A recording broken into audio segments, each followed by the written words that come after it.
foundation of conjure oils, powders, washes, candles, and conjure bags, along with candles and prayers. The reason many conjure workers are called root workers or root doctors is because roots and herbs are such a big part of their work. Conjure oils are worked with to feed and empower the work and the ingredients that make up the work. There are many oils that are worked with as base oils, such as olive oil and mineral oil. These are also called anointing oils or dressing oils. It depends on if you are talking to an outsider or someone from the culture. You will find all types of conjure information here relating to herbs and oils, plus workings with houseplants and herbal remedies and all types of southern dishes that I grew up on. The thing that needs to be remembered is the conjure worker back in the time of slavery knew how to curse and cure, how to heal with food, and how to cross. I've never really shared this much before, but I see folks online hinting at it, so I decided just to put it out there. This book is going to be organized a little differently than my other books. We are going to look at the various types of plants and how they work in conjure, and that is our focus. But I will bring in more information and works as we go along. I'll talk about some conjure essentials to get you started and add in works as they come up. There is a lot of useful and helpful information in this book. I read somewhere that someone said that today's conjure books are full of nothing but recipes with the spirit of the work missing. I have to totally disagree. Conjure work is putting ingredients together that hold power and can get the job done. To be very clear, conjure work is the work.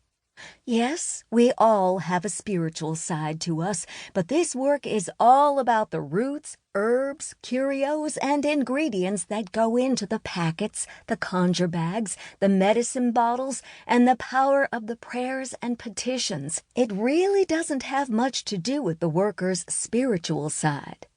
The most spiritual side of this work is the Christian aspects of working with the Bible within traditional conjure, the Trinity, the books of the Bible, the spirituals, and the prayers and petition that are a central part of the works. I know some folks tend to take a work and try to make it fit them. The thing with conjure is that it comes from a whole culture that grew up in the South over years and years and extreme circumstances that we can't even imagine today. So when folks try to change a work, they are trying to either add to or remove something from the culture. I say if it ain't broke, don't try to fix it. Either do the work the way it's supposed to be done or find something that suits your spirit better. In this book, I will give you tools to do things the way my family has always done them. I hope you enjoy this book as much as I have enjoyed writing it. From the Heart. Conjure is a living culture. It has not died out, nor does it need to be revamped. It's ingrained in Southern folks from the time they are old enough to understand. Although it isn't called by any name, it is what we are taught as young children.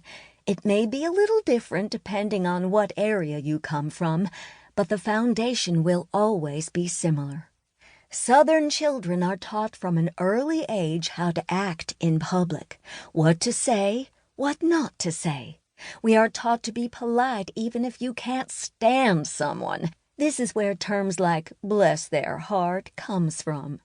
That phrase is a blessing and insult all wrapped up in one and is said with a sweet voice. In order to really understand the work, you need to understand the folks who brought the work here. There's a big difference between looking in through a window and working with someone from that culture and being part of the Southern culture. It's a way of life that's lived daily by Southern folk. This culture is a lot more than oils, powders, baths, or spells, as an outsider would call the work. It is a way of thinking, a way of moving through life. I guess you could